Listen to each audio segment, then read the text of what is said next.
नमस्कार दोस्तों, आपका स्वागत है अपनी YouTube चैनल PFP में। आज हम बजाज फाइनेंस के बारे में चर्चा करने वाले हैं। स्टॉक हमें 3% नीचे आता हुआ नजर आता है, 7,000 को अप्रोच करता हुआ नजर आता है। तो ऐसी सिचुएशन में एज अ रिटेलर हमें क्या करना चाहिए, इसके बारे में आज हम चर्चा करने वाले हैं। सबसे पहले कंपनी के रिजल्ट्स पर एक बार नजर डाल देते हैं। नेट प्रॉफिट हमें 88% बढ़ता हुआ नजर आया। एसेट क्वालिटी हमें इंप्रूव होती हुई नजर आती है और कई जगह पर मैंने पढ़ा कि जो एस्टीमेट किया था उससे भी बेहतर परफॉर्मेंस बजाज फाइनेंस ने किया है। तो क्लियरली रिजल्ट्स तो अच्छे हैं, एक्सपेक्टेशन को भी बीट किया, एस्टीमेट को बीट किया है, फिर भी मार्केट में हमें गिरावट देखने को मिल रही है। कई बार होता है एफएनओ वाले जो स्टॉक होते हैं पर्टिकुलरली वहां पर आपको ये ज्यादा देखने को मिलता है। आईवी आपको क्रैश होता हुआ नजर आता है रिजल्ट्स के बाद, इसलिए कई लोग पोजीशन बनाते हैं रिजल्ट्स के जस्ट पहले और जैसे रिजल्ट्स आ जाते हैं आपको बड़े से ट्रांजैक्शन होते हुए नजर आते हैं। कई बार उसके कारण भी आपको गिरावट देखने को मिल जाती है या फिर बहुत तेजी देखने को मिल जाती है और 2-3 दिन में स्टॉक वहीं पर आ जाता है जहां से शुरू हुआ था। ऐसा आपने कई बार नोटिस भी किया होगा। तो मैं तो ये एक्सपेक्ट कर रहा हूं कि भाई इसी प्रकार का कुछ होगा।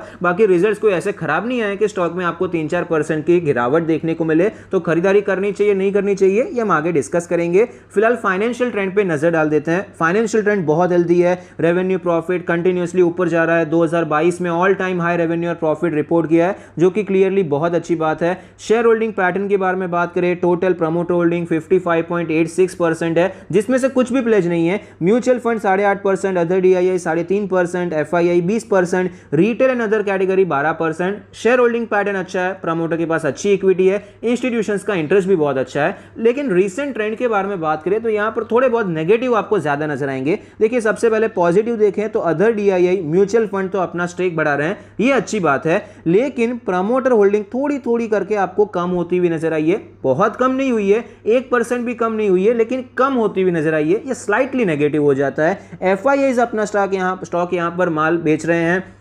रिटेल और अदर कैटेगरी के बारे में बात करें तो ये कंटिन्यूअसली खरीदते जा रहे हैं। तो यहां पर स्लाइटली नेगेटिव पॉइंट हमें थोड़े से ज्यादा नजर आते हैं। वैल्यूएशन के बारे में बात करें, 64 का पी रेशियो, सेक्टर का तो 21 है, प्राइस टू बुक रेशियो 10 है, जबकि सेक्टर का 2 के आसपास चल रहा है। वैल्यूएशन प्रीमियम है, उसमें कोई डाउट नहीं है और अभी से प्रीमियम नहीं है। एक्चुअली काफी समय से आपको बजाज फाइनेंस का वैल्यूएशन प्रीमियम ही देखने को मिला है और ये जो प्रीमियम है ये आपको साल दर साल बढ़ता हुआ भी नजर आया है। तो यहां पर ग्रोथ भी उसी प्रकार से आपको डिलीवर होती हुई नजर आती है। स्टॉक के चार्ट पर आप देख पाएंगे 8,000 के लेवल से गिरावट देखने को मिली, बड़ी सी वॉलेटिलिटी देखने को मिली, फिर आपको एक क्लियर ट्रेंड देखने को मिला, गिरावट हुई, फिर से आपको रिकवरी देखने को मिली, फिर इसे यहां पर स्टॉक आपको फंसता हुआ नजर आया, एक रेंज में ट्रेड करता हुआ नजर आता है। और अब भी आप देख पाएंगे 20 डेज के मूविंग एवरेज के नीचे है, 50 डेज के मूविंग एवरेज पर ही क्लोज किया है और 100 और 200 डेज का मूविंग एवरेज अब भी इंटैक्ट नजर आता है। आज स्टॉक में हमें जो गिरावट देखने को मिली है उसके पीछे थोड़ी बहुत वॉल्यूम में भी आपको सेलिंग होती हुई नजर आती है। ऐसा नहीं है कि बहुत बड़े वॉल्यूम में सेलिंग हुई है, लेकिन पिछले कुछ दिनों से जो वॉल्यूम में काम हो रहा था उसके मुकाबले वॉल्यूम आपको बढ़ता हुआ नजर आया है। सपोर्ट और रेजिस्टेंस के बारे में बात करें तो अभी स्टॉक के लिए 7,500 का लेवल सपोर्ट रेजिस्टेंस की तरह काम करेगा और हमारा जो सपोर्ट है 7,000 का सपोर्ट नजर आता है। वीकली चार्ट पे चलते हैं। वीकली चार्ट पर भी सेम लेवल्स आपको नजर आएंगे। थोड़ा सा नीचे शिफ्ट कर देते हैं, 6800 के आसपास सपोर्ट नजर आता है और रेजिस्टेंस आपको 7700 के आसपास नजर आता है, जो कि हमारा ऑल टाइम हाई है, तो उसे ही कंसीडर करने वाले हैं। मंथली चार्ट पे चलते हैं। मंथली चार्ट पे एक्चुअली इंटरेस्टिंग सिचुएशन होती हुई नजर आती है। आपको यहां पर लेवल्स तो सेम ही नजर आते हैं, ऑल टाइम हाई का रेजिस्टेंस है और सपोर्ट 6800 का है। अब यहां पर एक चीज आप देखिए, 3 महीने गिरावट देखने को मिली, 1 महीने में सारी गिरावट आपको कवर होती हुई नजर आई। उसके बाद आपको सिर्फ और सिर्फ कॉन्सोलिडेशन देखने को मिला है। ये भी कॉन्सोलिडेट हुआ, ये भी कॉन्सोलिडेशन में आपको जाता हुआ नजर आया। जहां से शुरू किया था ऑलमोस्ट उसी के आसपास मार्केट क्लोज होता हुआ नजर आया। इसका हाई आपको क्रॉस होता हुआ नजर आया था, लेकिन आप देख सकते हैं किस प्रकार से तेजी कंटिन्यू नहीं रही, गिरावट देखने को मिली।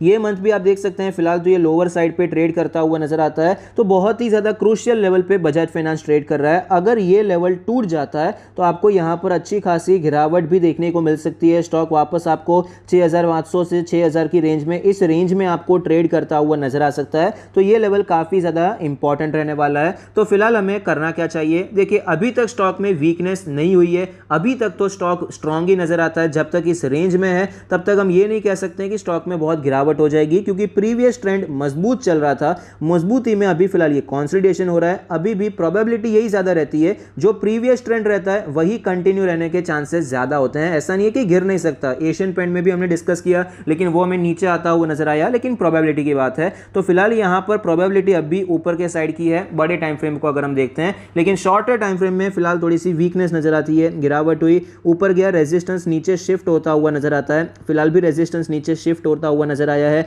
यहां पर आपको एक ट्रेंड लाइन भी नजर आएगी, वो भी टूटने के आसार यहां पर नजर आते हैं। तो इस हिसाब से डेली टाइम फ्रेम में वीकनेस थोड़ी सी ज्यादा है। तो स्विंग ट्रेड अगर आप करना चाहते हैं अभी के लिए अवॉइड करना चाहिए, क्योंकि ये जो लेवल है 7000 का मल्टीपल टाइम टेस्ट हो चुका है। यहां पर अगर अटेम्प्ट करना ही करना है 7000 6800 के जोन में, तो जब तक एक डब्ल्यू पैटर्न देखने को नहीं मिल जाता है, डबल बॉटम देखने को नहीं मिल जाता है, एक प्राइस एक्शन देखने को नहीं मिल जाता है, तब तक के लिए स्विंग ट्रेड हम यहां पर अटेम्प्ट नहीं करेंगे। पोजिशनल ट्रेड के बारे में बात करें तो पोजिशनल ट्रेड के लिए तो सवाल नहीं, हमने पहले भी डिस्कस किया था। ये पूरा वॉलेटाइल एरिया है, इसके ऊपर जाएगा ऑल टाइम हाई के ऊपर 8000 के ऊपर, तो ही हम यहां पर पोजिशनल ट्रेड के लिए एंटर करेंगे, या फिर वेट करेंगे कुछ गिरावट हो जाती है, यहां पर एक बेटर प्लेस मिल जाएगा, बेटर रिस्क रिवॉर्ड रेशियो मिल जाएगा, तो हम खरीदारी करेंगे। अभी के लिए पोजिशनल ट्रेड अवॉइड करना है। लॉन्ग टर्म के बारे में बात करें तो मेरे हिसाब से खरीदारी की अच्छी अपॉर्चुनिटी है अगर स्टॉक में गिरावट होती है। तो फिलहाल यहां पर देखिए 7000 के लेवल पे अगर आपने ऑलरेडी खरीदारी करके रखी है, तो मैं आपको प्रेफर नहीं करूंगा कि फिर से आपको खरीदारी करनी चाहिए।